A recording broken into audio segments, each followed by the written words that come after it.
Hello, hello, hello. So, here we go. Big old flute. The magical rising dragon triple drone. Okay, here's the back. My initials, some tone holes. All the tone holes are differently sized because each pipe had its own personal quirks when I was making this thing. So if you look at it like a book, when you make a drone flute, say these open up. There's two pieces of wood essentially, and they're two halves, and then you route three chambers, half circles, tops, out of one side, and then you take the other side, you route the same, and then you got these two halves, and then you sandwich them together, and then it creates a circle, and then you have to then add whatever decorative aspects are necessary, including the mouthpiece. This is quite the labor of love creating this thing. So as you can see, it's got a lot of mixed wood, cedar, redwood, that's a mahogany, and this is a purple heart actually. And the original design, it had one central block that had three slits cut out underneath it. This is the chimney style, and as you can see, there's walls. Like you see, like there's this little wall here and this little wall here, wall and a wall.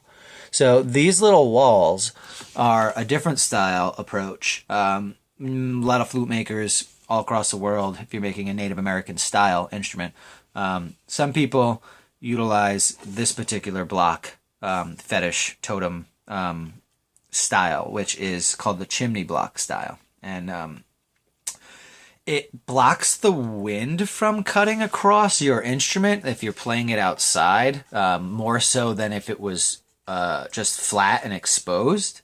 So you can play this probably outside with a little bit more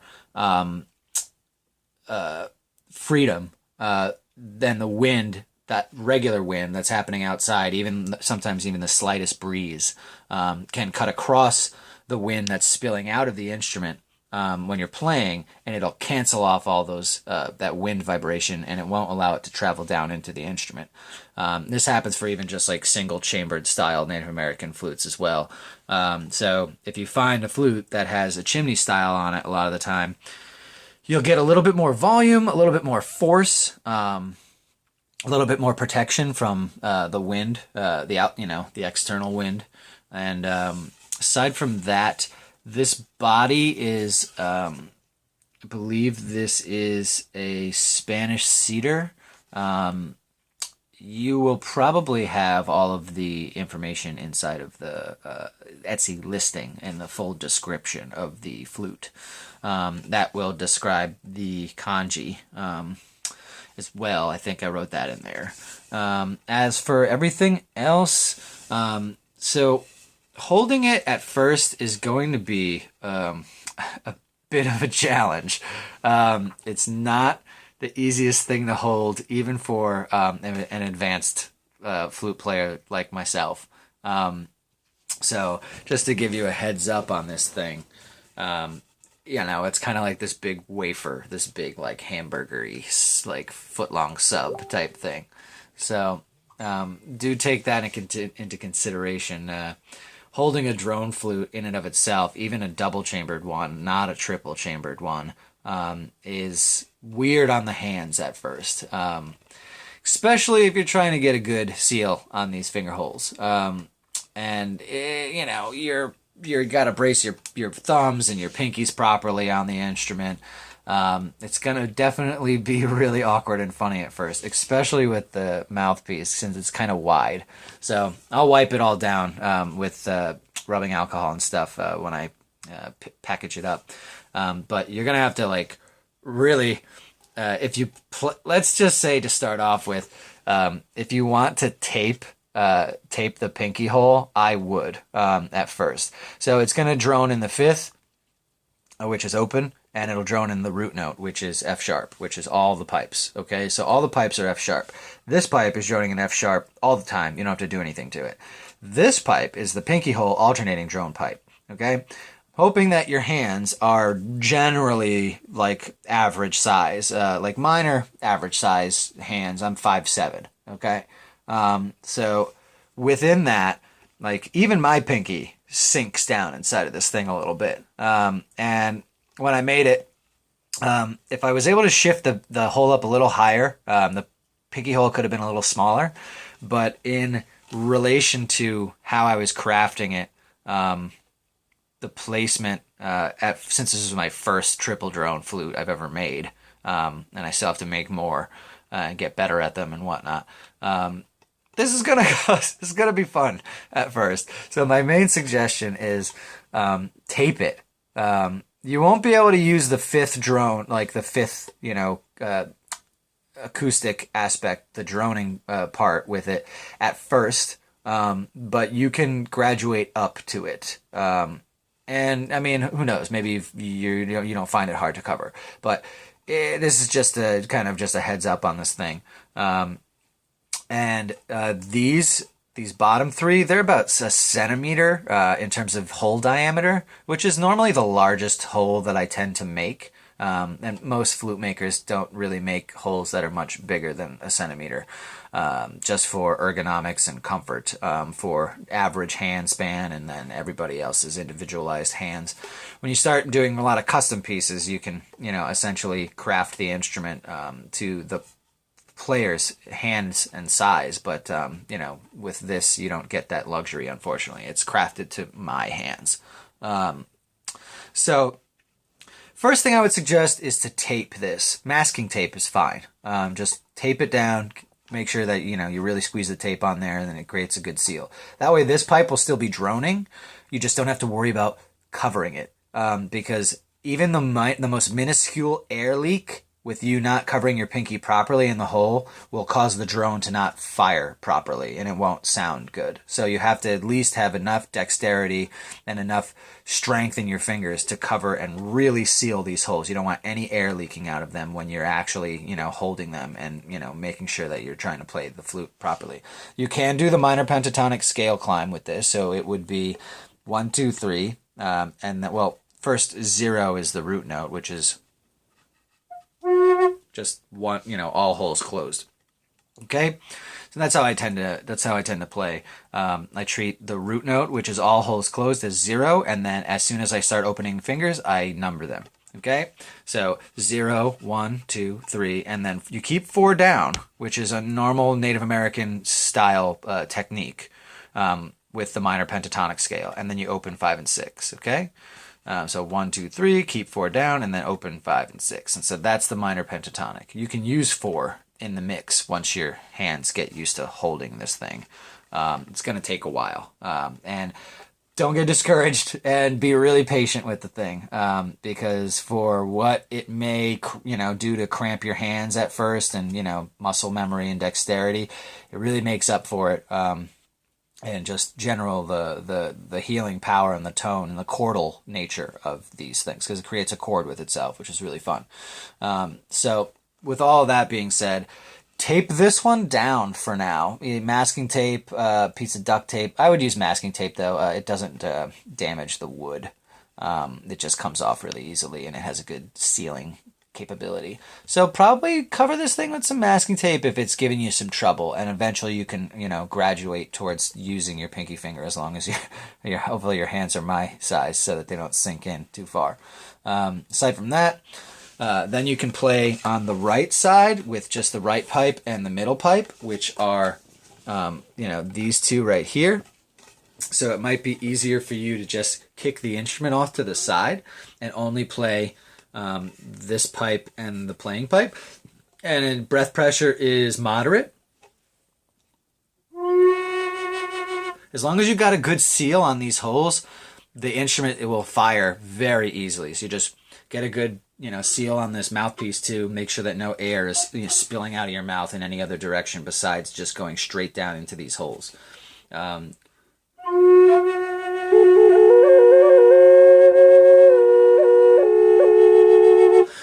So it takes a lot of wind, but it takes a lot of wind because it's 3 flutes in one. If you were just playing the middle pipe, it would take the average amount of wind that a single-chambered F sharp minor pentatonic flute would play and take. But because you're playing with two pipes, your air is being cut in half, maybe even in thirds when you add the third pipe in. So be mindful of how much it takes to make the instrument sing and get accustomed to that amount of breath pressure. It's going to take a little bit of time, and be okay with that. It's just, the thing about flutes is that they're all about patience, and they teach us how to quell our internal dialogue and how to just be really patient with, manifestation as well as prayer. So those are some general, always good to know tips. Let the flute and you build a relationship. And through that, it's a little awkward, like wrapping your whole mouth around the mouthpiece. So just enjoy the quirks of this one in particular. It will be a little bit of a challenge at first, and it will make up for it over time as you get more accustomed and adapt to the quirks of this thing. Probably like 10-15 minutes at a time, and you'll probably be relatively winded, and your fingers will be a little achy. So if you can keep that pace up, 10-15 minutes a pop, once or twice a day, you'll be great in like 2 weeks to 3 weeks. Like years ahead of how you thought you were. So that's just be patient and diligent with that. But learning how to play something like this, even just a regular drone flute without the third pipe, is going to severely increase your flute capability, your flute playing capability across the board with any of the other flutes that you may acquire or purchase or have a chance to play throughout your musical career. Those are the main things that I can really stress about this at first. You've got your minor pentatonic scale.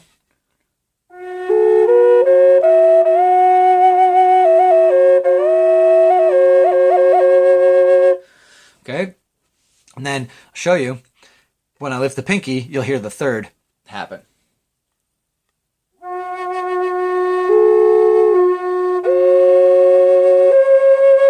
So these, all three open, is the same as lifting the pinky.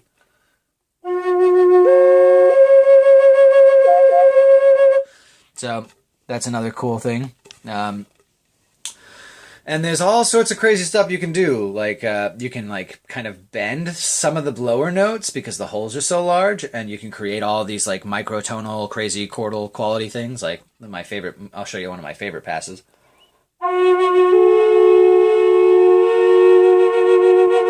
And that's just me slowly peeling this middle finger away.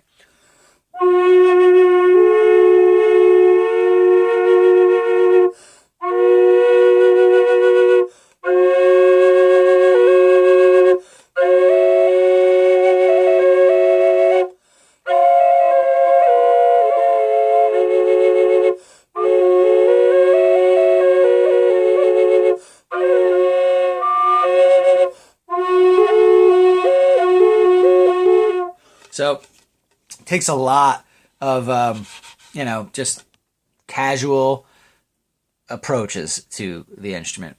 It's even for me when I first made it, and I tried to consolidate all the stuff down, tried to make it as comfortable for my hands for however awkwardly, wafered the whole shape of this thing is. So many different makers out there, so many different people making them in various different styles. I've seen some really interesting ones where instead of it being like 3 across the board, imagine like this chamber gone, but like they stack another chamber like up on top here instead, or a quadruple chambered flute where it's like a shotgun barrel, like there's so many crazy things. I've seen a lot over these years now. I've been making flutes for about 12, but I've been a professional musician for over 20. I'm all over the place. Hand percussion, piano, flutes, didgeridoo, guzheng, harps, hand pans, tank drum, you name it. Like, I love it all, and I have it all because I just can't stop. I'm just obsessed. But I think that this should at least give you some casual pointers in, stepping up on the instrument with enough patience, and to keep me posted, with how it's, how it's jiving with you. And, you know, I'm very, very grateful that you want to be the recipient of the Rising Dragon flute. It was a really lovely creation when I created it, and there's a lot of good, spiritual medicine into this piece, and I hope that it, works well with your own personal, trajectory in the musical and spiritual fields. So thank you, and yeah, I'll just let this one be it, and then you let me know when you receive it. I'll probably ship it out tomorrow, and it'll be in the